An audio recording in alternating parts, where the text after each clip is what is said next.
CEO란 글자가 제일 많이 있었던 것 같습니다. 11명 정도가 있었어요. 화재가 발생하면서 항공기가 터질 수 있는 상황까지. 회사가 생산을 가르는 상황에 왜 자꾸 그런 저희가 정당 내용이 있어서 위원장에게 아부하는 사람들이 지방 정치의 판세를 움직이는 영등포 선관위에 지역 정당으로 내니까 당연히 등록된 정당이 아니니 반려입니다. 안녕하십니까. 스트레이트 최경재 기자입니다. 코로나19로 유례없는 한파를 맞은 곳. 항공업계가 대표적이죠. 일자리를 잃거나 강제 휴직으로 내몰린 종사자들 참 많았는데요. 하지만 그 와중에도 조종사 채용 공고를 낸 항공사가 있었습니다. 비행을 꿈꾸던 청년들이 400명 넘게 몰려들었는데요. 이들 중에 누가 뽑혔을까요? 여기 이 회사 내부 문건, 서류 전형 지원자와 합격자 명단입니다. 자세히 봤더니 상당수 합격자들 이름 옆에 수상한 메모들이 적혀 있는데요. 지금부터 그 비밀을 하나씩 밝혀보겠습니다. 하이에어, 소형 항공사로 분류되는 업체인데요. 파란색, 연두색, 분홍색 이렇게 여객기 석 대를 보유하고 있습니다. 프로펠러가 기체 외부에 달린 소형 기종, 승객은 50명까지 태울 수 있습니다. 지난 2019년 12월 울산을 기반으로 운항을 시작했습니다. 하이에는 우리 함께 꿈이라는 기업 이념처럼 지역 공항 활성화를 통한 일자리 창출과 지역 경제 발전에도 적극 기여할 것을 약속드립니다. 하필 취항하자마자 코로나가 덮쳤습니다. 그래도 약속대로 재작년에 부기장 채용 공고를 냈습니다. 신생항공사라는 약점에도 406명이나 지원했는데요. 서류 전형은 41명이 통과했습니다. 그런데 165등, 204등, 312등 이런 지원자들도 합격자 명단에 있네요. 어떻게 가능한 일이었을까요? 비결은 이름 옆에 적힌 특이사항에 있었다고 합니다. CEO란 글자가 제일 많이 있었던 것 같습니다. 11명 정도가 있었던 걸로 생각이 되는데 충격적이었던 게 이제 312등이었던 친구가 버젓이 최종 합격자에 들어와 있고 무슨 기준으로 했고 또 어떻게 해서 이런 일이 발생했는지 많이 의아했죠. CEO 추천, 그러니까 사장이 밀어준다는 뜻으로 보이죠. 한 지원자는 184등에서 31등으로 올라갔고요. 감사실장 추천이라고 적힌 이 지원자는 국토부 국장 아들이라고 돼 있군요. 176등에서 29등으로 순위가 바뀌어 서류 전형을 통과했습니다. 이러다 보니 억울한 탈락자들 속출했겠죠. 대한항공 부기장 1475시간 비행 이런 경력자들도 적지 않았는데요. 저는 자신은 있었죠. 준비도 많이 했고 대한항공도 입사했는데 이런 것까지는 제가 생각을 못 해봤는데. 백이 없는 거에 대한 자괴감 같은 게 들었죠. 실력도 검증을 못 받고 탈락했다는 걸 알게 되면은 좀 상실감이 크지 않아요. 들러리 들어간다 이런 생각하고 있는 사람들도 많아요. 당시 최종 합격자는 5명. 저희는 이 가운데 3명에 주목했습니다. 이 3명 역시 누군가의 추천으로 부기장에 선발된 건지 그것까진 저희도 확인이 어려웠습니다. 하지만 채용 뒤 회사 측이 이 3명에게 눈물겨운 뒷바라지란 걸 보면 미심쩍은 구석이 많습니다. 합격자 3명은 작년 초에 조종사 자격 훈련에 들어갔습니다. 특히 기장인 교관의 지도 아래 승객을 태우고 조종하는 훈련. 이건 반드시 통과해야 하는데요. 보통 40차례 정도 훈련한다고 합니다. 이들 3명도 그렇게 했는데 평가는 참담했습니다. 정상적인 절차 수행이 되질 않고 비행을 하는 과정에서도 안정된 기기 접근 절차가 진행이 되질 않고 그다음에 항법 장비를 다루는 데 있어서 공통적인 실수가 계속 반복을 했습니다. 정해놓은 수준에는 굉장히 미달되는 상태였습니다. 당연히 회사가 발칵 뒤집혔겠죠. 사내 자격심의위원회는 이들에게 20번 더 훈련 기회를 줬습니다. 좀 나아졌을까요? 당시 자격심의위원회의 회의록입니다. 비행 중 전반적인 상황 판단 미흡, 이착륙 방향 유지 능력 미흡, 기본 규정 규범에 대한 지식 부족. 전문가 아닌 제가 봐도 너무 걱정스러운데요. 아니나 다를까. 추가 훈련에도 기량의 발전을 기대할 수 없다. 마지막 단계인 국토부 자격 심사 진행도 불가하다. 이런 결론이 나왔습니다. 훈련을 감독한 기장 교관을 포함해 자격 심의위원 5명의 만장일치였습니다. 잘못했으니까 이거 내일부터 그러지 말아라 하는데 그 다음날 가면 또 바뀌는 게 없이 또 자기 몸에 밴 걸 계속 한다는 거죠. 앞기수와 비교했을 때 매우 떨어지는 상황이었죠. 실력이. 이 정도면 조종사를 다시 뽑아야 하는 거 아닌가 이런 생각도 드는데 놀랍게도 하이에어는 인사위원회를 열어서 40차례의 훈련 기회를 또 줬습니다. 부기장을 양성해온 23년 차 현직 기장은 이 대목에서 헛웃음을 터뜨립니다. 40으로 원래는 끝나는 교육 과정이 20을 채운 뒤에 그다음에 또 40을 추가해서 100레그를 탄다는 거는 좀 상식적으로 좀 납득이 안 갑니다. 더 훌륭한 분들을 2명을 훈련시킬 수 있을 그 자원으로 그것도 한 사람이 아니라 3사람에게 이렇게 제공했다는 거는 회사가 어떤 생각으로 한 건지 좀 의문스럽네요. 이게 다가 아니었습니다. 현직 조종사도 6개월마다 통과해야 하는 모의 비행장치 훈련까지 면제해줬습니다. 시뮬레이터라고 하는 그런 예상치 못한 그런 상황에 대한 대비의 훈련이 필요하기 때문에 그거와 대치되는 것은 가능치 않다. 실질적인 그 비행에서는 그런 상황을 이제 연출할 수 없기 때문에. 이들을 훈련시킨 교관 3명. 문제를 제기했다가 어이없게 이분들이 회사를 떠났습니다. 그 자리엔 새로운 기장이 교관으로 채용됐고요. 합격자 3명은 바뀐 교관의 추천을 받아 조종사 자격을 가까스로 취득했습니다. 지난달부터는 실제 노선에 투입돼 비행기를 몰고 있습니다. 저희는 이들 중 한 사람을 김포공항에서 만나봤는데요. 그는 운항을 마치고 퇴근하던 길이었습니다. 누군가의 추천을 받았냐고 물었더니 펄쩍 뛰었습니다. CEO 그 시청문이고 만약에 그런 게 돼 있었으면 차라리 좀 편하게 해주셨지 않았을까 교관님들이 오히려 반문을 하고 싶네요. 다만 훈련 기회를 이례적으로 많이 받았다는 건 인정했습니다. 그러면서도 법적 규정도 없고 회사 방침에 따랐을 뿐이라며 특혜는 아니라고 했습니다. 자, 하이에어 쪽에 묻지 않을 수 없죠. 이 합격자들한테 왜 이렇게 잘해줬냐고요. 이 회사 윤영관 대표, 처음엔 흔쾌히 인터뷰를 하겠다더니 약속 4시간 전에 갑자기 취소를 통보했습니다. 회사 측에 다시 인터뷰 요청서를 보내봤지만 그는 감독기관에 확인하라는 문자만 남긴 뒤 전화도 안 받았습니다. 그래서 서울 강서구에 있는 하이에어 본사를 찾아갔습니다. 회의실 문틈새로 보이는 이 남성이 윤 대표입니다. 자리에 안 계시나요? 지금 협조 요청도 하신 것도 아니고 자리에 계시나요? 밖에서 기다려주시면 다시 말씀드릴게요. 문 앞에서 2시간을 기다리다 겨우 윤 대표를 만났습니다. 말씀 좀 여쭈려고 그러는데 길 좀 비켜주시죠. 구체적인 질문을 던졌더니 단호한 답변이 돌아왔습니다. 서류 전형에서 떨어지셨어야 할 분들이 CEO 추천 받아서 올라갔거든요. 없습니다, 그런 거. 전혀 모르시나요? 전혀 내용을 알 수 오래전 얘기지거든. 합격자들에게 훈련 기회를 많이 준 것도 자기는 모르는 일이라고 했는데요. 훈련 기회 더 줘라 이렇게 지시한 적도 없으세요? 그런 거 없습니다. 객관화해서 할 얘기지. 제가 임의적으로 그런 얘기를 하겠습니까? 회사 사정도 어려운데 왜 쓸데없는 걸 문제 삼냐며 화도 냈습니다. 자꾸 불편한 이거 왜 지금 어려운데 불편 업무방해라고 그러십니까? 아니 업무방해가 아니라 여쭤보는 업무방해입니다. 이거 참. 회사가 생산을 가르는 상황에 왜 자꾸 그런 저희가 정당을 이런 말씀들 믿기 어려운 게 현실입니다. 저희는 윤 대표가 회사 임직원들과 나눈 대화 녹취록을 입수했는데요.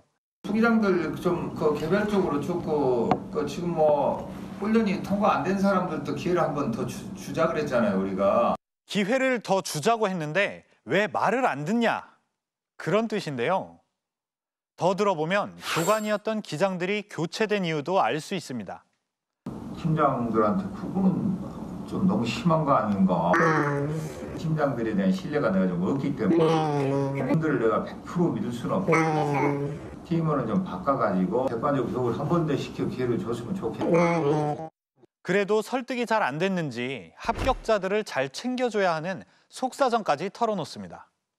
걔들도 아는 사람 통해서 급수하고 그래서 그거는 잘못하면은 사장이 책임이 그렇죠. 이 앞에 뭐 다 자르던 걸 그래도 여기까지 와서 했는데 한번 기회를 줬으면 좋겠다 내가 부탁을 한 건데. 윤 대표가 이토록 챙기려고 했던 아는 사람들이 누군지 이건 사실 수사로 밝혀져야 할 일이겠죠. 그런데요. 윤 대표는 이미 또 다른 의혹으로 수사를 받고 있습니다. 애당초 사업자 인허가 때부터 뇌물 의혹이 불거진 겁니다. 하이에어 같은 소형 항공 운송 사업자는 국토교통부가 아닌 지방항공청이 인허가부터 모든 관리 감독을 담당합니다. 하이에어의 관할청은 부산지방항공청인데요. 지난 2019년 5월 14일 밤 서울 강서구의 한 음식점. 윤 대표는 이 부산항공청의 주무관 김모 씨를 만났는데요. 경찰은 이 자리에서 윤 대표가 현금 200만 원이 든 봉투를 건넨 것으로 보고 있습니다. 회식할 때 쓰라고 나도 받았어. 그냥 받았고 바로 가방에 넣었어. 중국 본 사람도 있고요. 송사하니까 그래도 좀 공무원들한테 좀 잘 보여야지 않겠냐. 잘 그런 뉘앙스죠. 보름여 뒤 윤 대표는 인허가에 필요한 운항증명 신청서를 부산항공청에 제출했습니다.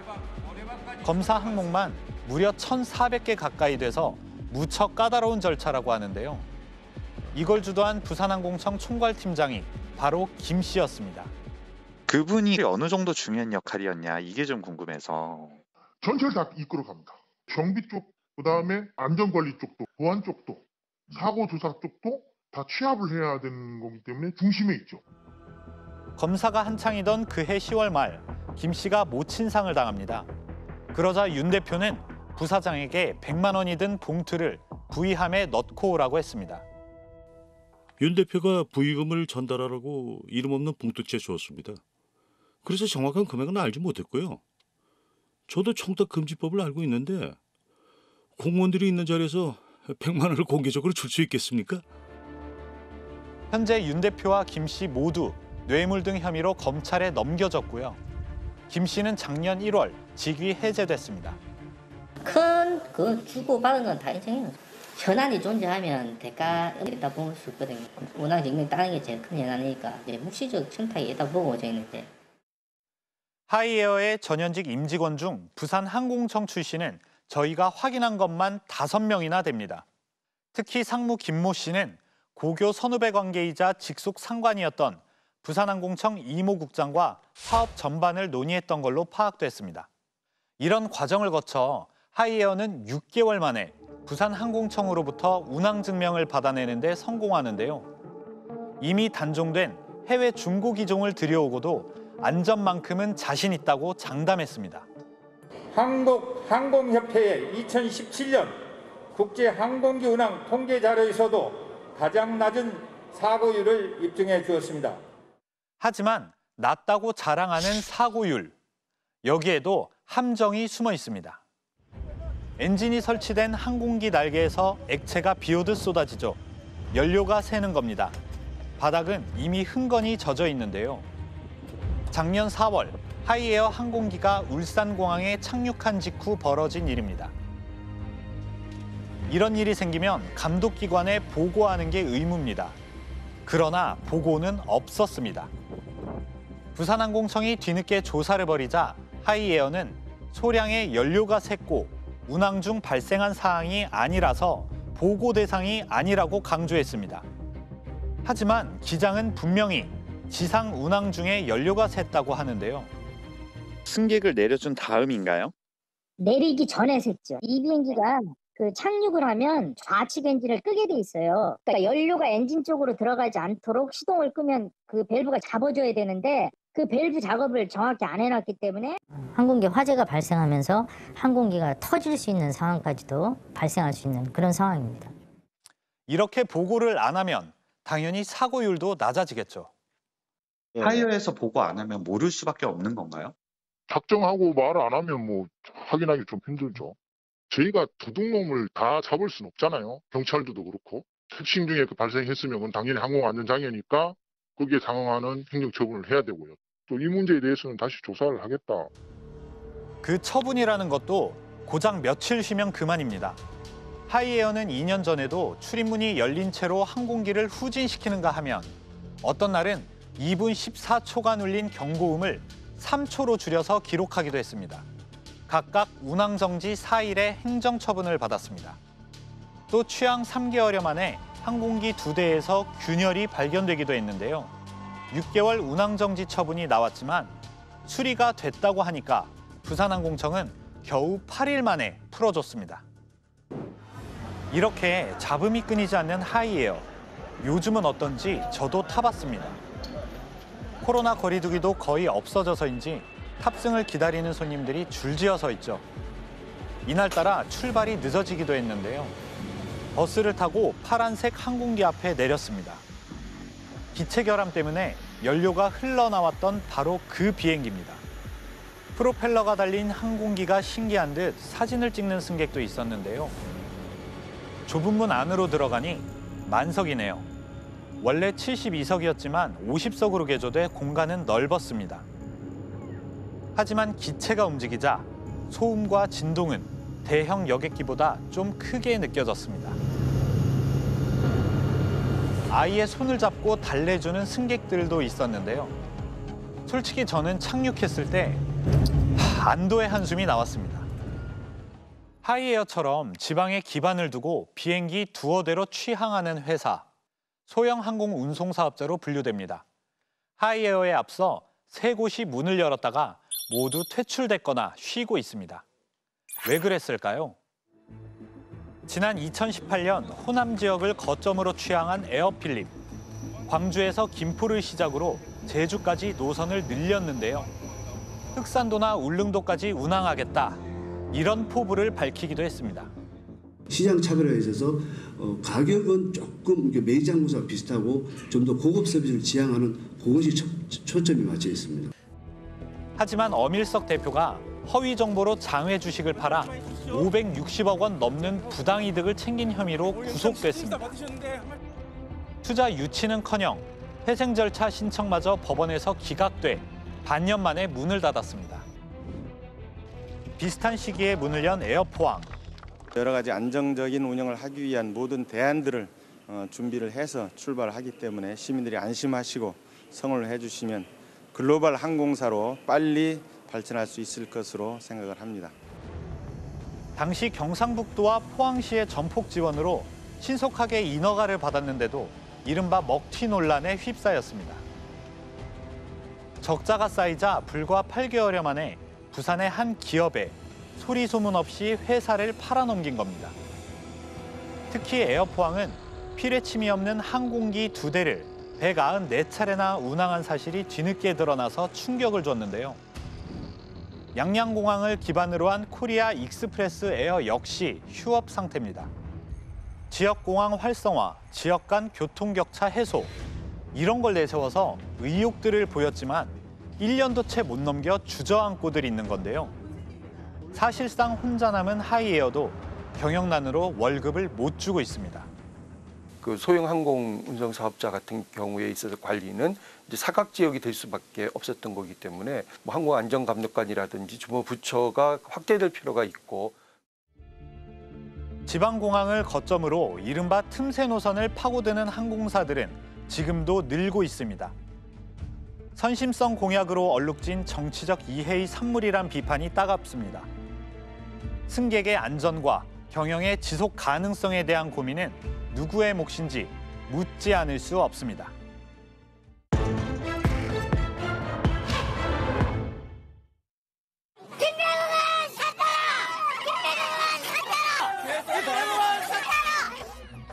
지난달 19일 경북 포항시 주민으로 보이는 사람들이 이 지역 국회의원인 김병욱 국민의힘 의원에게 거칠게 항의합니다.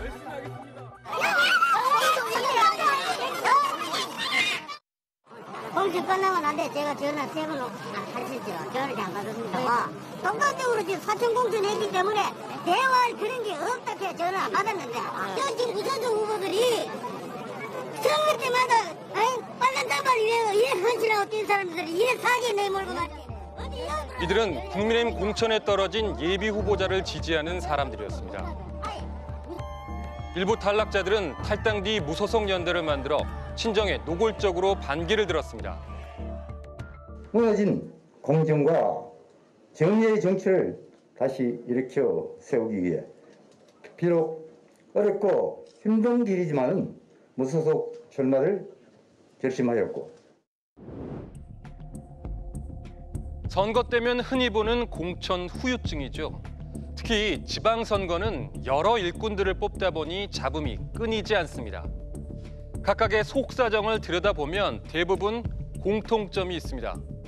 바로 각 지역 국회의원이나 당 간부들이 그 갈등의 한복판에 자리하고 있다는 건데요.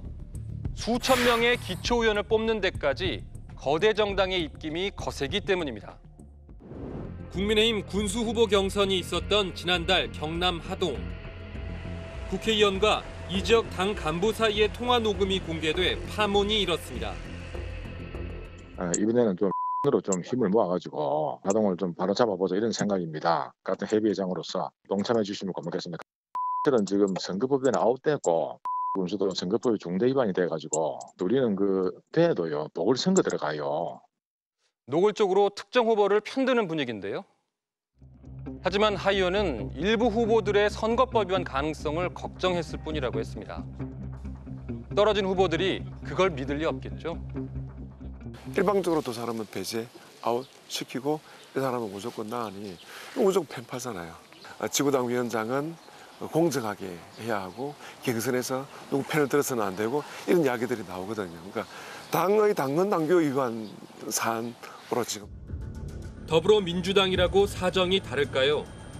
텃밭인 광주 전남. 공천을 못 받은 단체장 후보들이 무더기로 탈당했습니다. 4년 전 민주당 공천으로 당선된 현역 구청장도 끼어 있었습니다. 민주당 후보 공천은 공정하지도 정의롭지도 못했습니다. 전남 여수에서도 현직 시의원 5명이 당을 나온 뒤 새 조직을 만들어 개별 출마했습니다.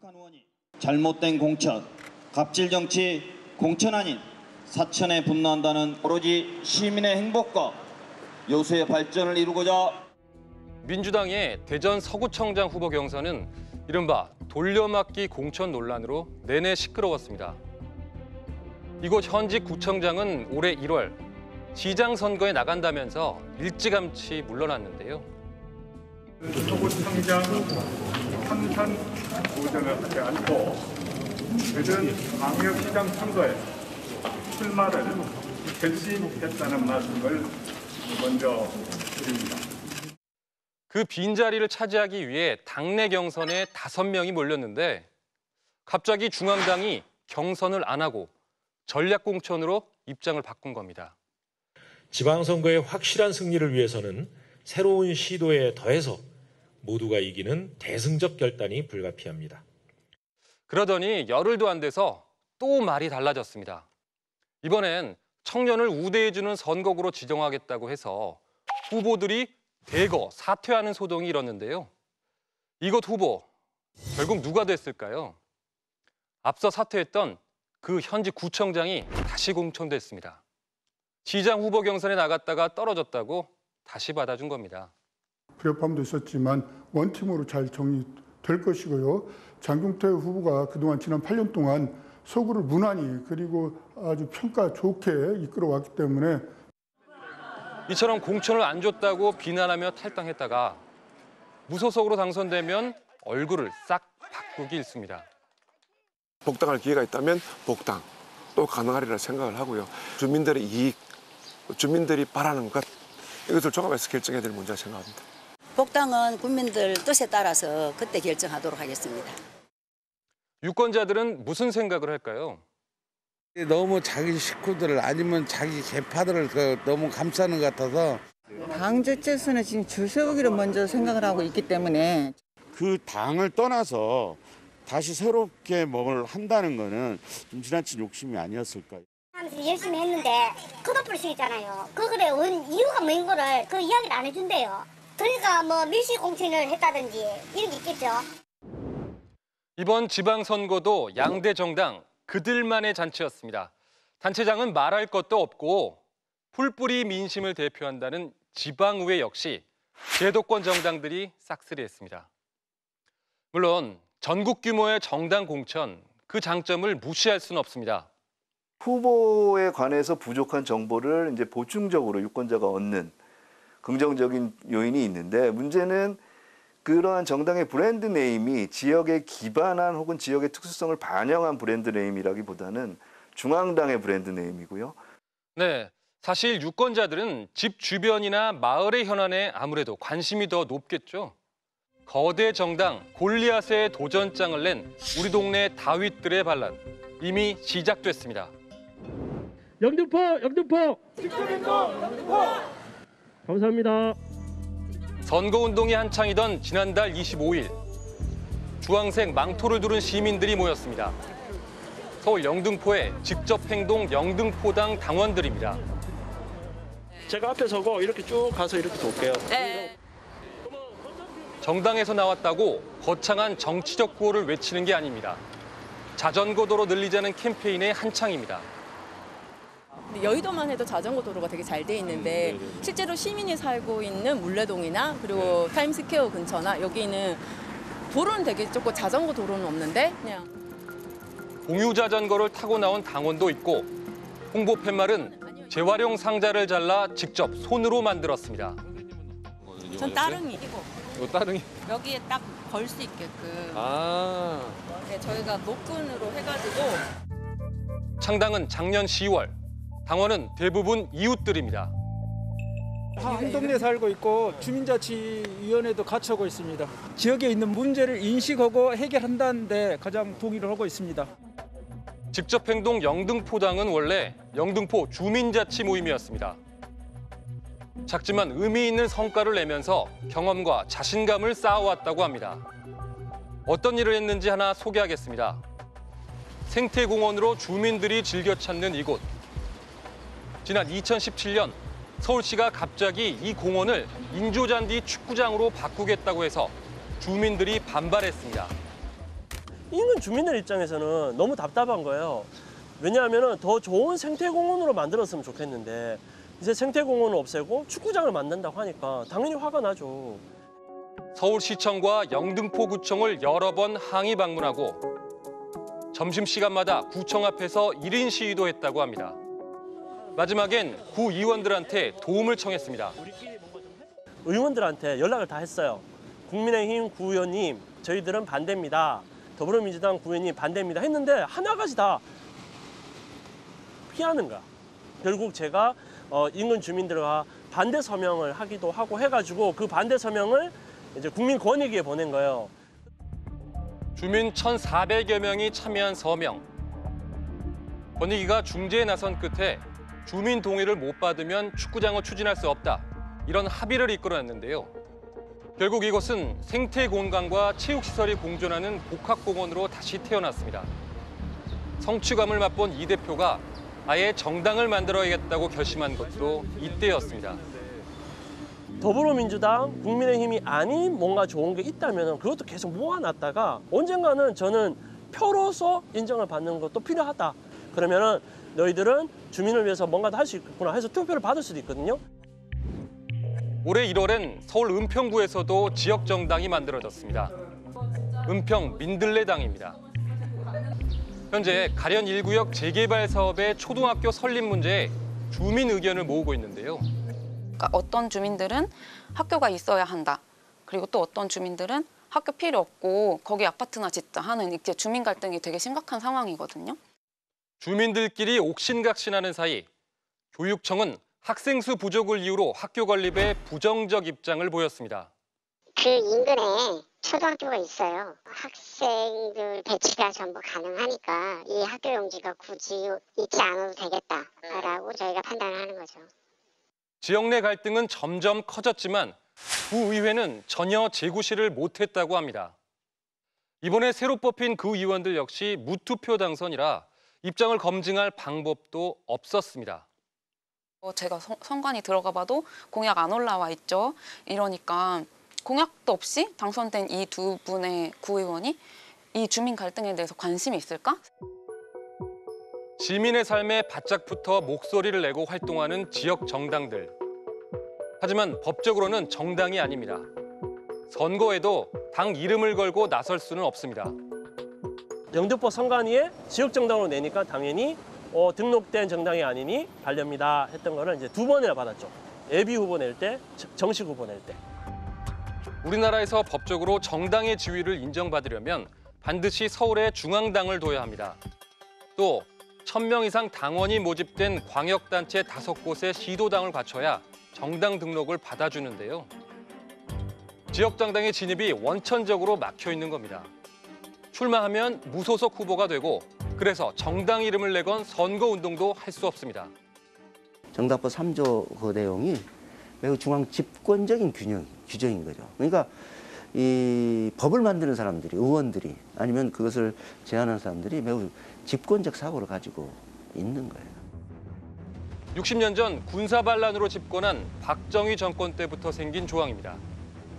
정당이 난립해 정치 불안이 심하다. 그런 이유였다는데요. 지역 정당들은 이 같은 정당법이 위헌이라며 지난해 헌법 소원을 냈습니다. 정당법이 바뀌어야 한다. 정당법은 우리 사회의 민주주의, 우리 사회의 정치가 더 이상 앞으로 나아가지 못하도록 묶어놓고 있다. 거대 양당 중 하나만 선택해야 하는 제로섬 진영 싸움에 시민의 정치적 권리를 볼모로 잡고 있다. 이번 선거에서 무소속을 감수하고 후보를 낸 지역 정당도 있습니다. 지난달 26일 경기도 과천 중앙공원. 과천 시민자치단체들이 연합해 특정 후보를 위한 유세에 나섰습니다. 무소속 기호 4번 깡단 있는 예산 전문가 안영입니다. 안 후보는 지난해 12월 창당된 과천 시민정치당 당원입니다. 하지만 이번 선거에선 과천 시민 후보라는 정체성을 강조했습니다. 그는 2014년 무소속 시의원에 당선돼 의정 활동을 경험했는데요. 기존 정당의 틈바구니에서 한계를 절감했다고 합니다. 총선이나 대선 때 되면은 시의회가 비어요. 비고요. 계속 시의회에서 회기가 있는 중에도 다니면서 마이크 들고 있고 중앙당에 휘둘리지 않고 주민들이 스스로 삶을 이제 결정해 나가는 자치의 관점에서 지역 정당은 정말 필요하다라는. 다른 나라들은 어떨까요? 가까운 일본만 해도 지역 정당의 기세가 만만치 않습니다. 자민당의 일당 독주가 고착화된 나라로만 알았는데 의외죠. 지난 2017년 도쿄 도의회 선거에서 당시 아베 총리의 자민당은 역대 최저 의석을 기록하며 참패했습니다. 도의회 제1당은 지역 정당인 도민퍼스트회. 장당되자마자 치른 선거에서 127석 가운데 49석을 얻은 겁니다. これって議会が変わることで都民の生活、国民の生活が変わっていくということで変えたいという思いでこういう都民ファーストの会という地域政党を立ち上げさせていただきました。 장기간 도의회를 장악한 자민당이 한 게 뭐 있냐는 주민 반발. 이게 지지로 이어졌다고 합니다. 도쿄도가 일본 중앙정부를 받침하는, 희생하는 지역이 아니고 도쿄도의 자립성을 더 강화시키겠다 하는 거기 때문에 당연히 시민들의 지지는 받았죠. 보육원을 많이 세우고 그리고 도쿄도의 세금을 좀 더 삭감하겠다 이런 걸 내세웠던 거죠. 중앙 무대로까지 진출한 지역 정당도 있습니다. 2011년 오사카에서 만들어진 유신회. 극우 성향으로 논란이긴 하지만 현재 일본 중의원 의석의 약 10%를 차지하고 있습니다. 일본에서는 반드시 중앙당이 있어야 지역 정당이 가능하다. 이러한 규정이 아닌 거죠. 정치적인 권력을 가지겠다라기보다 지역의 문제를 해결하겠다라는 마음을 갖고 그 지역 정당 활동을 하는 사람들이 굉장히 많은 것입니다. 경제협력개발기구 OECD 회원국 가운데 지역 정당 설립이 불가능한 나라는 사실상 한국밖에 없다고 하는데요. 미국은 알래스카와 캘리포니아, 뉴욕 등 자치주의 지역정당 움직임이 활발하고요. 유럽에선 영국 스코틀랜드 국민당, 독일 바이에른 기독교 사회연합 등이 대표적입니다. 스페인은 지역정당들이 연합체를 만들어서 유럽 의회까지 진출하는 기염을 토했습니다. 민주주의가 발달한 나라들의 기본적인 틀은 지방을 중심으로 해서 그 삶의 문제를 지역 주민들이 결정하는 이런 방식들을 취하고 있거든요. 절차적 민주주의를 실질적 민주주의로 한 단계 도약시키기 위해서라도 이 정당법을 개정해서 지역 정당을 설립할 수 있도록 해야 될 것이고요. 우리 동네를 대표하는 정치 조직이 생기면 어떤 변화를 기대할 수 있을까요? 일상적인 어떤 우리 생태적인 한 삶을 살고 싶은데 우후죽순 생기는 재개발 어떻게 막아낼 건가?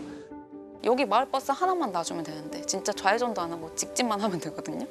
마을버스 편하게 만들겠다. 마을버스 추가로 놓겠다. 가천에 송전탑이 들어왔을 때 송전탑 반대당도 만들 수도 있을 것이고요. 가천 시민정치당만 있어야 되는 것이 아니고 정말 다양한 시민들이 목소리를 내서 정말 시민자치가 이루어질 수 있는 당이면 다 좋다.